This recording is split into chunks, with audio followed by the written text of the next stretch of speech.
अध्याय में कर्म योग का वर्णन।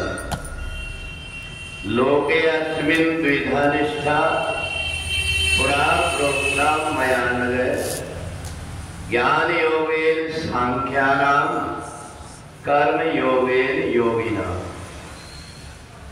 भगवान ने कहा कि हे निष्पाप अर्जुन, मैंने अच्छी प्रकार से बताया है कि इस लोक में दो प्रकार की निष्ठा है। सांख्यवादी ज्ञानियों की निष्ठा ज्ञान योग की है और योगियों की निष्ठा कर्म योग की है।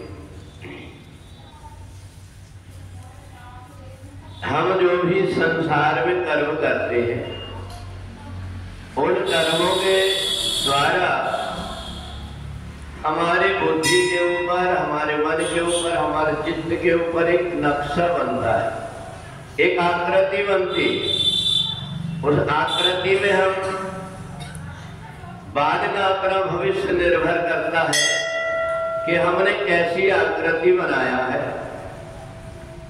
दूसरे जन्म में जाकर के वैसा कि वैसा, जैसे हमारा विचित्र खिंचा हुआ है, यही जाकर के दूसरे जन्म में प्रारब्ध बनकर के जीव के सामने आता है। दो प्रकार का भगवान ने रास्ता बताया। एक तो सांख्य योग जो ज्ञानियों के लिए, और ज्ञान पुस्तक वाला ज्ञान नहीं है, आत्मज्ञान है। जब व्यक्ति ये देख लेता है कि 5 तत्व 3 गुण में जान 25 प्रकृति बखान, जब व्यक्ति को ये ज्ञान हो जाता है कि ये तीनों प्रकार के गुण इन विषयों से ही उत्पन्न हुए, सतोषी से सतोगुण, विचार काया से रजोगुण, तो भगवान ने गहन वाक्य को सरल रूप में ये बताया कि शरीर के रहते हुए अच्छा क्या है, बुरा क्या है, लाभ क्या है, हानि क्या है, अपना क्या है, पराया क्या है, ये भेद जब मिट जाता है तो वो व्यक्ति परमहंस वृत्ति को प्राप्त हो जाता है। मेरे को कौन देख रहा है, इस प्रकार की बात उसके अंदर नहीं रहती। उसको वस्त्र की भी कोई प्रकार से ना तो वस्त्र के लिए सोचता है, ना अपना और पराया का सोचता है, ना अच्छा और बुरा सोचता है। जहां उसको खाने को मिल जाता है खा लेता है, जो कुछ भी उसको कोई पहना देता तो पहन लेता है। वस्त्र की भी जो व्यक्ति को फिक्र ना रह जाए, और वस्त्र की भी मैंने वस्त्र पहना हूं कि नहीं पहना हूं, इस प्रकार की वृत्ति में व्यक्ति जब लीन हो जाता है तो उसको आत्मलीन व्यक्ति को परमहंस कहते हैं। और ऐसी वृत्ति जाने में उसको हर जगह परमात्मा ही परमात्मा दिखने लगते हैं। फिर उसे ये भान नहीं रहता कि मैं कहाँ रह रहा हूं, क्या खा रहा हूं। हर समय अस्मि वृत्ति में, पहले तो सोहम, मैं वह हूं, इस वृत्ति को धारण करता है, और बाद में सो भी मिट जाता है, अस्मि वृत्ति होती है। उस अस्मि वृत्ति में जाकर के व्यक्ति को ये भी भान नहीं रहता कि संसार में कौन मेरा है, कौन अपना है, कौन पराया है।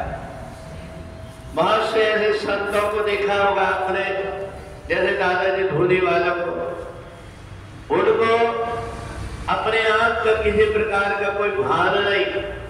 जो भी व्यक्ति जो कुछ दे देता, कई बार तो ऐसा भी हुआ कि उनको किसी ने सोचा कि ये महात्मा है, एक बार इनकी गोद में बालक दे दे।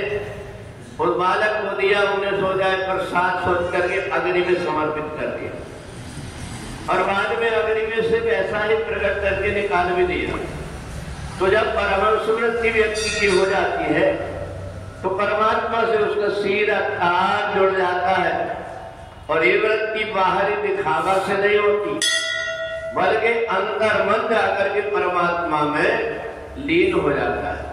जब तक एक वृत्ति नहीं आई तो उस समय कर्मयोगी व्यक्ति कर्म करके अपनी इंद्रियों को धीरे धीरे करके और परमात्मा में लगा करके साधना करता है, इसको कर्मयोग कहते हैं।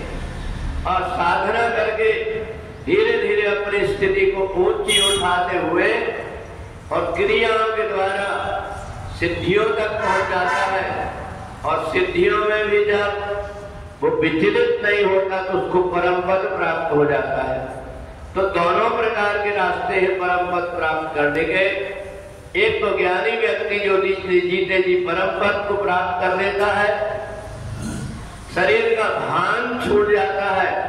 और दूसरा कर्म योगी है जो अपनी क्रियाओं के द्वारा परमात्मा को साक्षात करके और उन क्रियाओं के द्वारा परम पद को प्राप्त कर लेता है।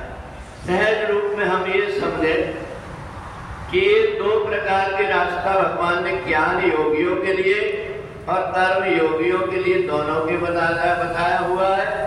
और दोनों से ही परम पद की प्राप्ति होती है। एक व्यक्ति सहज में ही परम पद में लीन हो जाता है और एक व्यक्ति कर्मयोग के द्वारा परमात्मा तक पहुंच जाता है। बोले वृंदावन बिहारी लाल की जय।